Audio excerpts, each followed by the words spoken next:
میں اجازت دیں تو میں قادر خان مندوخیل صاحب سے شروع کرنا چاہوں گا. قادر خان مندوخیل صاحب، آپ اس فیصلے کو کیسے دیکھتے ہیں؟ کیونکہ ایک یہ اس کو بڑا فیصلہ اس لیے بھی کہا جا رہا ہے کہ چیف جسٹس صاحب نے اپنے جو لاتعداد ان کے پاس اختیارات تھے، لامحدود اختیارات جو ہیں، وہ اب ان کو محدود کر لیا ہے. کیسے دیکھتے ہیں سر اس فیصلے کو؟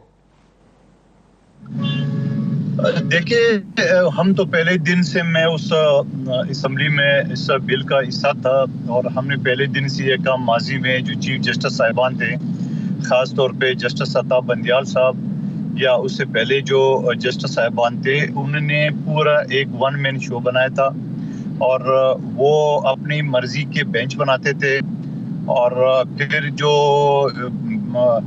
پولیٹیکل کیسز ہوتے تھے یا پاپولر کیسز ہوتے وہ اپنے پاس رکھتے تھے اور اپنے من پسند ججز کو ساتھ کرتے تھے. تو یہ بہت ساری چیزیں تھے، خطرات تھے، خدشات تھے، تو اس کو دور کرنے کے لیے اسمبلی نے یہ فیصلہ کیا ہے. اور اس میں تو کوئی بات نہیں ہے کہ اگر چیف جسٹس صاحب کے پاس اختیار رہیں گے، مگر ساتھ ہی جو سینئر، جو اس کے بعد چیف جسٹس آنے والا یعنی جسٹس فائز عیسیٰ صاحب اکتوبر 2024 میں ریٹائر ہو جائیں گے. اگلا چیف جسٹس آئے گا جسٹس اعجاز الحسن صاحب، جیسے یہ عدالت کی روایت ہے کہ نیکسٹ جج ہوگا چیف جسٹس. تو میں اور اس کے بعد جو تھرڈ پوزیشن پہ وہ اگر ان سب سے مشورہ کیا جائے تو یہی ہمارا فیصلہ تھا اسمبلی کا، اور میں سمجھ رہا ہوں کہ یہ سب سے بہترین فیصلہ ہے اور یہی جمہوریت کا حسن ہے. اور بہت ساری پارٹیوں کا ایک دوسرے جج کے اوپر اختلاف آ سکتا ہے اور یہ ان کا آئینی حق ہے. میں بحیثیت وکیل، مجھے 30 سال ہو گئے پریکٹس کرتے ہوئے سپریم کورٹ کا. ہمیں بھی اگر کسی جج پہ اعتراض ہوتے ہیں تو ہم اپلیکیشن دے دیتے ہیں، اور ہم سمپلی یہ کہتے تھے کہ جناب ہمیں انصاف کو ملنے کی توقع نہیں ہے. تو جج سمپلی اس کو جو ہے نا وہ ناٹ بیفور می کا لکھ لیتا ہے. یعنی ناٹ بیفور می کا مطلب یہ ہے کہ میرے پاس یہ نہ لگا جائے، کسی اور جج کے پاس لگا جائے.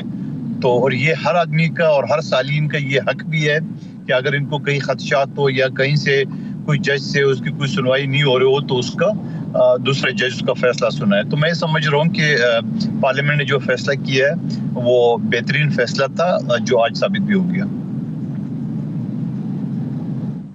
صحیح. قادر مندوخیل صاحب، کیونکہ آپ وکیل بھی ہیں تو میں تھوڑا سا چاہوں گا کہ اس فیصلے کو ایک سیاسی اینگل بھی دیا جا رہا ہے کہ جو رائٹ آف اپیل ہے وہ ریٹروسپیکٹیو نہیں ہوگا، جس میں کچھ توقعات تھیں. جو ابھی تک دو بڑے لیڈر کے نام آ رہے ہیں کہ میاں نواز شریف صاحب اور جہانگیر خان ترین صاحب جو ہیں وہ اب اس فیصلے سے افیکٹ ہو گئے ہیں. آپ اس چیز کو کیسے دیکھتے ہیں؟ کیونکہ معاملات بھی ہیں، ان کے اوپر مقدمات چل رہے ہیں، سزا ہو چکی ہوئی ہے، اور میاں نواز شریف صاحب تو وانٹڈ بھی ہیں. تو اس کا سیاسی اینگل آپ کو کچھ نظر آتا ہے یا دس از سم تھنگ ویری نارمل؟ دیکھیں، میں یہ سمجھ رہا ہوں کہ آپ اس کیس کو نواز شریف صاحب کو یا جہانگیر ترین صاحب سے کیوں منسلک کر رہے ہو.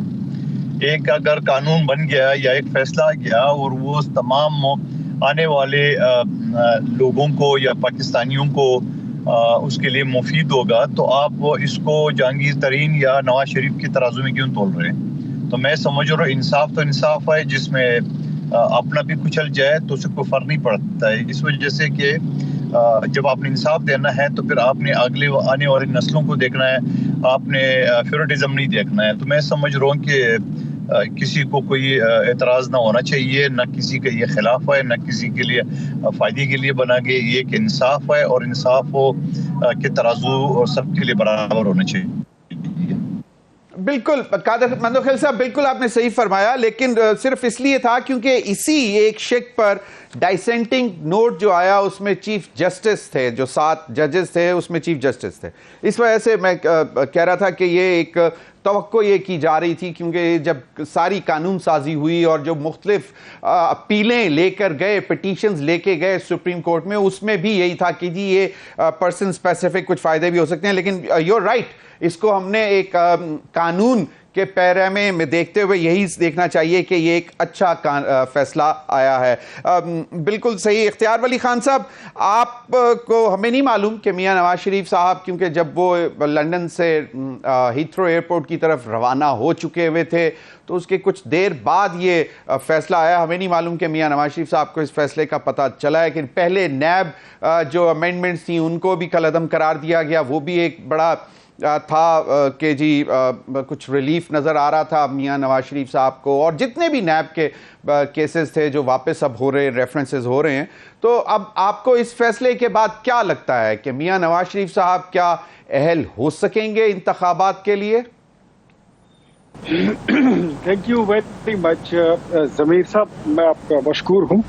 سب سے پہلے تو میں آپ کو یہ بتاؤں کہ جو پریکٹس اینڈ پروسیجر بل ہے، اس میں آج جو سپریم کورٹ کا جو فیصلہ آیا ہے، میرے خیال میں اس سے پارلیمنٹ کی اور پارلیمنٹ کا جو حق کے قانون سازی ہے اس کو تسلیم کر لیا گیا ہے. اور دوسرا اس کا بڑا فائدہ یہ ہوگا کہ آپ کی سپریم کورٹ مطلب عدالت عدلیہ اور پارلیمنٹ میں جو ٹکراؤ کے خطرات تھے وہ ختم ہو گئے ہیں. جہاں تک آپ بات کر رہے ہیں میاں نواز شریف صاحب کی، تو الحمدللہ وہ ہیتھرو ایئرپورٹ پہنچ چکے تھے اور وہ تھوڑی دیر میں وہ میرے خیال میں وہاں سے وہ فلائی کر جائیں گے یا کر چکے ہوں گے.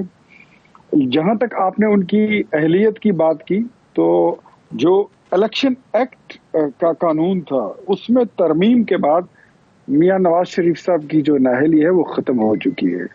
میں آپ کو الیکشن ایکٹ کی طرف ریفر کر رہا ہوں، آپ چیک کر لیجئے. قادر مندوب خیل صاحب بھی موجود ہیں، وہ بھی تشریح کر لیں. مجھے بھی ذرا سمجھ آ جائے گی اگر میں کہیں غلط ہوں، اور اگر اف آئی ایم کریکٹ تو وہ بات جو ہے وہ کلیئر ہو جائے گی. میاں نواز شریف اب نااہل نہیں رہے، وہ الیکشن بھی لڑ سکتے ہیں، وہ اس ملک کے وزیر اعظم بھی بن سکتے ہیں. اور یہ ہر قانون کو اس پیرائے میں دیکھنا بھی میرے خیال میں بند ہونا چاہیے کہ اس قانون کا فائدہ فلاں بندے کو ملا ہے، اس قانون کا فائدہ فلاں بندے کو ملا ہے. قانون بنتا ہے تو obviously کچھ لوگوں کے وہ فیور میں جائے گا، کچھ لوگوں کے وہ اگینسٹ جائے گا. ہم نے تو ماضی میں جتنے بھی قانون دیکھے ہیں، جو سپریم کورٹ سے، جو ثاقب نثار کی عدالت تھی، جو محترم بندیال صاحب کی عدالت تھی، وہاں سے تو جتنے فیصلے نکلے ہیں، قوانین کی جتنی تشریح ہوئی ہے وہ بھی غلط ہوئی ہے. کیا ثاقب نثار نے جو 62 63 اس کی جو آئین کی 62 63 کی شق کی تشریح کی تھی، کیا وہ درست تھی؟ کیا آپ نے دیکھا کہ صادق اور امین انہوں نے کس طرح بنائے تھے، اور کس کس میں صادق اور امین کے سرٹیفکیٹ بانٹے گئے تھے؟ جو صادق تھا اس کو چور بنا دیا، جو چور تھا اس کو امین بنا دیا. تو میرے خیال میں now the thing has been very clear. اب سچویشن جو ہے وہ واضح ہو گئی ہے، جو ڈسٹ ہے وہ سیٹل ہو گئی ہے. بات ساری یہ ہے کہ قانون سازی کا اختیار یہ پارلیمنٹ کے پاس ہے، اور اس کا یہ اختیار تسلیم کرنا یہ آج جمہوریت کی اور پارلیمنٹ کی جیت ہے. بالکل، اس میں کوئی دو رائے نہیں ہے. لیکن اختیار ولی صاحب، میں دوبارہ عبدالقادر مندوب خیل صاحب سے بھی پوچھوں گا، کیونکہ اس وقت ہم سب میں وہی کوالیفائی کرتے ہیں کہ وہ اس کی تشریح کر سکیں. لیکن جو الیکشنز ایکٹ کے حوالے سے آپ نے ایک وجہ فرمایا کہ ان کی اہلیت ہوگی، لیکن اس وقت وہ کنوکٹڈ ہیں، وہ مجرم ہیں اور عدالتوں میں وانٹڈ ہیں، ان کے اوپر جو ہے سزا ان کو مل چکی ہوئی ہے. تو وہ بھی جاننے کی کوشش کریں گے. لیکن میں ابھی محمود مولوی صاحب کی طرف جاؤں گا. محمود مولوی صاحب، یقیناً جس وقت یہ معاملہ عدالت میں گیا تھا تو مجھے معلوم ہے کہ شاید آپ اس جماعت میں تھے جن کی طرف سے یہ پٹیشن گئی تھی، اور وہ ریزنز بھی یہی تھیں کہ یہ پرسن سپیسیفک یا فائدہ دینے کی کوشش کی جا رہی ہے.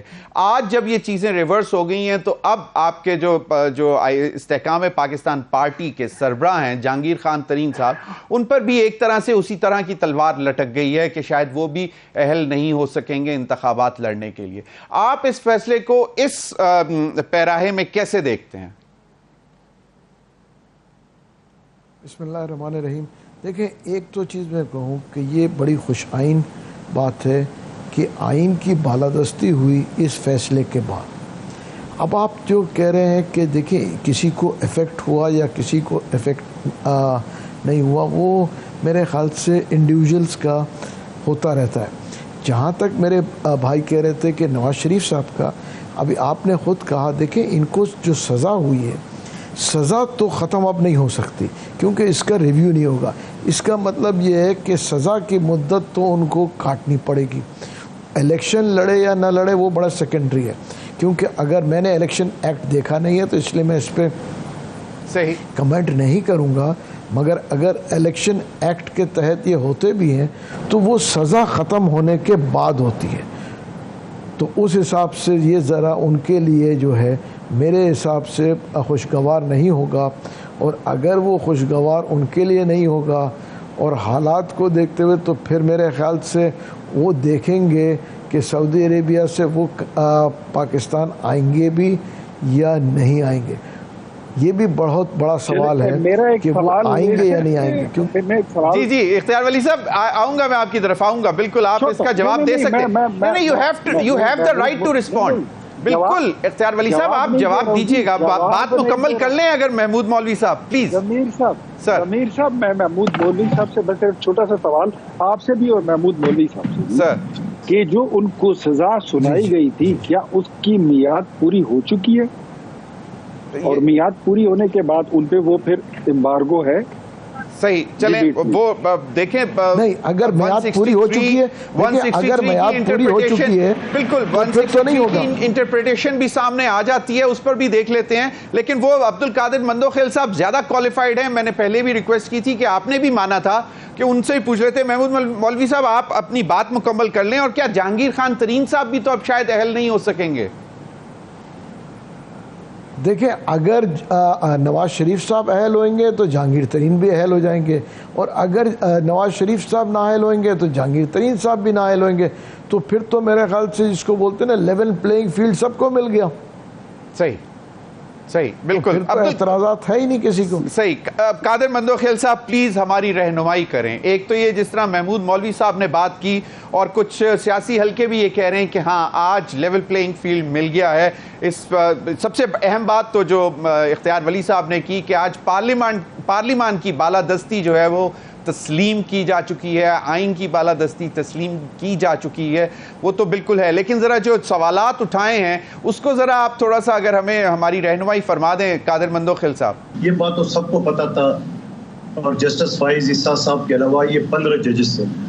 اب 15 ججز میں اگر میجورٹی یہ فیصلہ کرتی ہے تو یہ میں کہتا ہوں ہماری جوڈیشل سسٹم جو دنیا میں 139 نمبر پر ہے اس کے لیے بھی بہتر ہے، کیونکہ ججز جو ہے نا سیاسی کیسز سننے کے علاوہ اور کوئی کام ان کا کرتا نہیں تھی ماضی میں. یہ تو ایک آپ کو ایک نظر آئے گا. دوسری بات یہ کہ نواز شریف صاحب کا کیس جو ہے نا مجھے 30 سال ہو گئے پریکٹس کرتے ہوئے، میرے لیے بڑا چیلنج کیس ہے اور جسٹس فائز عیسیٰ صاحب کے لیے بڑا ایک چیلنجیبل کیس ہے، کیونکہ ہم جب وہ عدالت میں پیش ہوتے ہیں ایک سزا کے اپیل کے خلاف، یعنی مہینے کا ٹائم ہوتا ہے اور 31 دن ہمارے ہو جاتے ہیں، 1-2 دن اگر ایکسٹرا ہو جاتا ہے. بریک کے بعد پھر یہی سوال آپ سے دوبارہ میں چاہوں گا، بلکہ سوال نہیں رہنمائی حاصل کرنا چاہیں گے. ناظرین وقت ہوا ایک بریک کا، ہمارے ساتھ رہیے.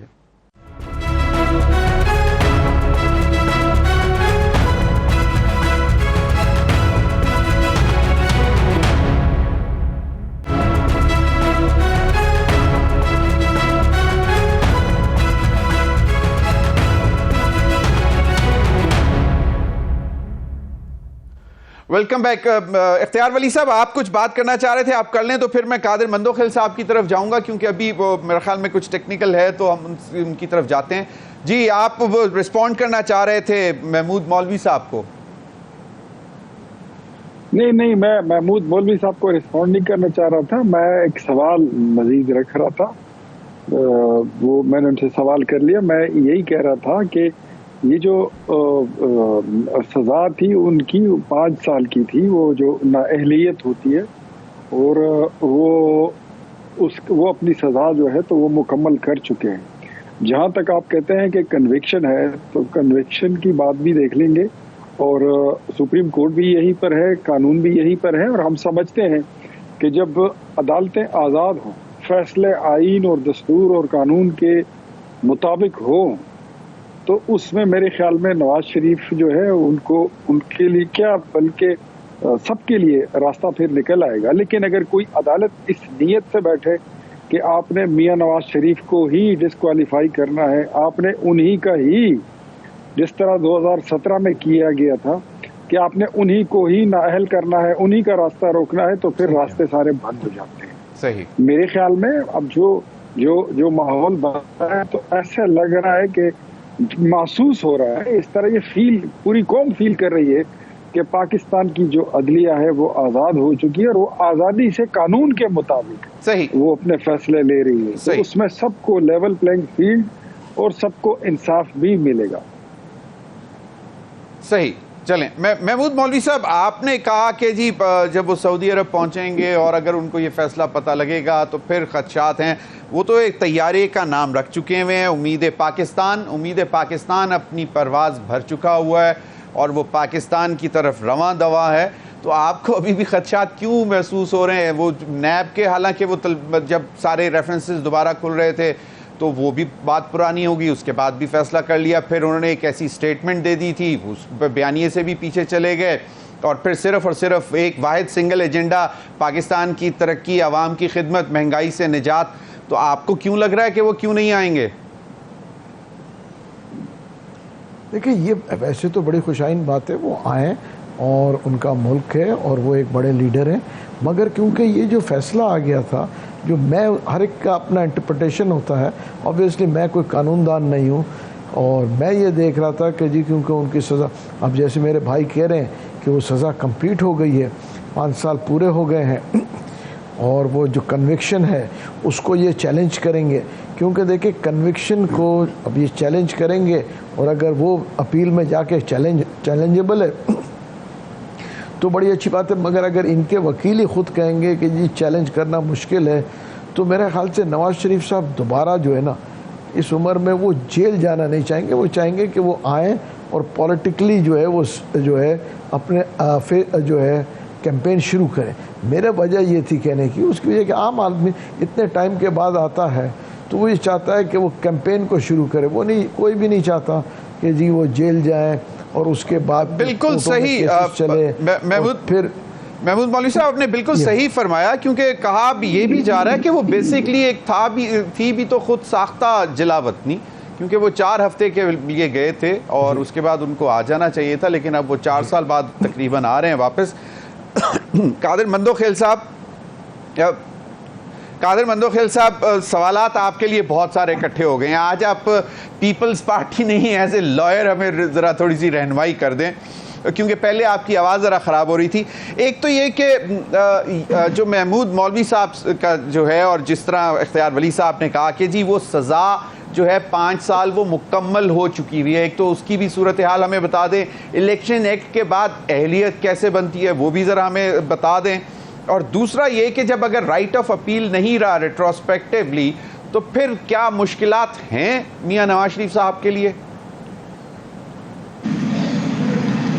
دیکھیں, یہ تو سب سے پہلی بات یہ کہ ایک شخص اگر پاکستان میں موجود ہی نہیں ہے اور ان کے کیس ہم ٹی وی پہ ڈسکس کر رہے ہیں, تو یہ سب سے پہلے تو آپ نے ایز اے وکیل پوچھا مجھ سے, تو بہتر تو یہی ہے کہ نواز شریف صاحب پاکستان آئے اور اپنے آپ کو سرنڈر کرے, یا دبئی سے وہ پروٹیکٹیو بیل لے کے اور واپس آ جائے اور پھر اسی عدالت کے سامنے سرنڈر کر دے.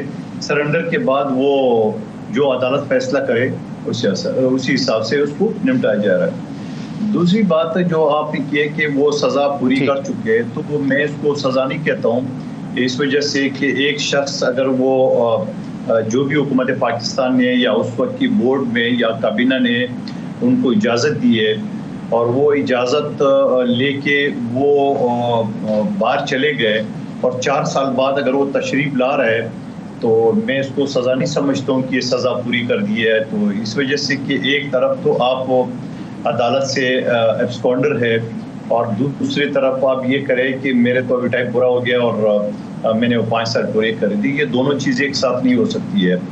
ایک ساتھ اس صورت پہ ہوگی کہ آپ سرنڈر کریں گے. اس کا مطلب یہ کہ آپ نے 4 سال جو باہر گزار دیے اور 4 سال کا جو گیپ ہے وہ آپ اس کو اس نائلی والے 5 سال سے نکال رہے ہو, تو میرے خیال میں یہ کوئی انصاف تو نہیں ہوا. اور کیونکہ اس وجہ سے کہ ٹی وی کو بھی لوگ دیتے ہیں اور عدلیہ کو بھی فالو کرتے ہیں, اور ہماری اس وقت کی جو عدلیہ ہے جو پاکستان دنیا میں 139 نمبر پر ہے، یقیناً جو آج کل میڈیا پہ یا براہ راست جو آرگومنٹ دکھا رہا ہے تو اور میں سمجھ رہا ہوں کہ اس چیز کو بہتری کے لیے عدالت کر رہی ہے، اور عدالت کو بھی چھوٹے سے لے کے بڑے تک سب لوگ واچ کرتے ہیں۔ اور جو آج کل تو بڑا جدید زمانہ ہے، آپ ہر آدمی کے ہاتھ میں اسمارٹ فون ہے، تو آئین کا آرٹیکل جو ہے نا وہ 8 سے لے کے 28 تک جو فنڈامنٹل رائٹس ہے اور وہ سب بڑے واضح ہے۔ پھر آئین کا جو آرٹیکل 25 ہے جو تمام انسان مساوی ہے، پھر اس سے پہلے 1400 سال پہلے جو حضور پاک صلی اللہ علیہ وسلم کا آخری خطبہ وہ بھی یہ کہتا ہے کہ تمام انسان مساوی ہے۔ تو پھر یہاں بھی تھوڑا سا پھر عدالت کو دیکھنا ہوگا، کیا وہ جو ایک بکری چور یا سائیکل چور جیل میں، یا یہ غریب آدمی ہے جو جیل میں بیٹھا ہوا ہے اور ان کو کوئی رائٹ نہیں ہے، یا اس میں ایک آدمی اپیل کا گزر گیا تو اس کی اپیل ریجیکٹ ہو جاتی ہے، یہاں 4 سال بعد جب نواز شریف صاحب تشریف لائیں گے، اور اس سے پہلے بھی وہ 6.5 سال بعد آئے تھے، اور جب ایز اے وکیل آپ نے پوچھا 1 مہینہ سزا کے بعد اپیل کا ٹائم ہوتا ہے، اور 1 مہینے سے اگر 31 دن ہو جاتے ہیں تو پورے کتابوں کو آپ لاٹ سر پہ لے کے، اور بالکل آپ نے وہ پہلے بھی ایکسپلین کیا ہمیں۔ قادر مندوخیل صاحب، اب ایک کوئکلی میں چاہوں گا ایک چیز بتائیں۔ ایک سیناریو ہے کہ ایک مفرور شخص ہے اور وہ پاکستان آ رہا ہے، اور اس کے اگر وہ ان کو جو راہداری بیل یا جو بھی بیل اگر جو وہ ہے وہ نہیں ملتی، تو جو ہمارا قانون کہتا ہے کہ چلیں لندن سے تو ان کو گرفتار نہیں کیا جا سکتا تھا، لیکن باقاعدہ جو ہمارا ایک ہے، جس طرح بہت سارے ہم لوگوں کو دبئی سے پکڑ کے لے آتے ہیں، تو کیا جو ہے وہاں سے جا کے ان کو انٹرپول کے تھرو اریسٹ کر کے لایا جا سکتا ہے؟ نہیں، اس کے 2 پروسیجر ہے۔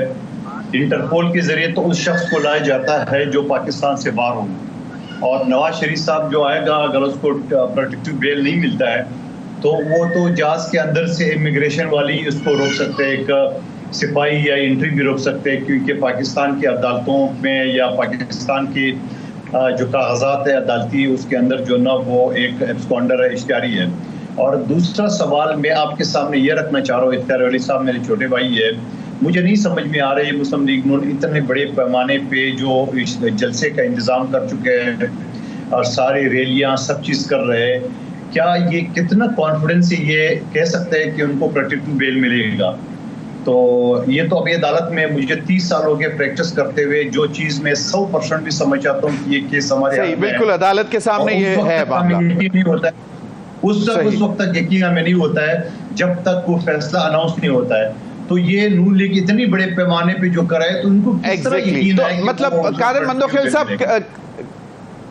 صحیح، قادر مندوخیل صاحب، تو correct me if I am wrong, آپ کہہ رہے ہیں کہ رسک فیکٹر ابھی ایگزسٹ کرتا ہے میاں نواز شریف کے لیے، یس اور نو؟ 200% اس وجہ سے ایک تو میرا سوال کم از کم آپ جواب دے دیں کہ جب آپ نے بیل لیے ہی نہیں ہے اور ایک ابسکانڈر ایکیوزڈ کے لیے آپ جلسے کا انتظام کر رہے ہیں، آپ کو کتنے % کنفرم ہے کہ وہ جیل جائے گا؟ مثال کے طور پہ کسی بھی پاکستانی دیکھنے والے ٹی وی کے اندر اس کا کوئی رشتہ دار جیل میں ہے تو اس کی شادی کا پروگرام کوئی بھی نہیں بناتا ہے جب تک وہ جیل سے رہا نہیں ہوتا۔ ایسا تو نہیں ہوتا ہے کہ بھائی جناب 25 تاریخ کو بیل لگی ہوئی ہے تو جب اس کا شادی رکھ لے، ایسا تو کبھی بھی کوئی رسک نہیں اٹھا رہا ہے۔ تو میں مسلم لیگ نون کی اس رسک پہ حیران ہوں کہ آپ اتنا بڑا رسک کیسے لے سکتے ہو، کتنا آپ اوور کانفیڈنٹ ہو، اور عدالت تو کوئی بھی فیصلہ کر سکتی ہے۔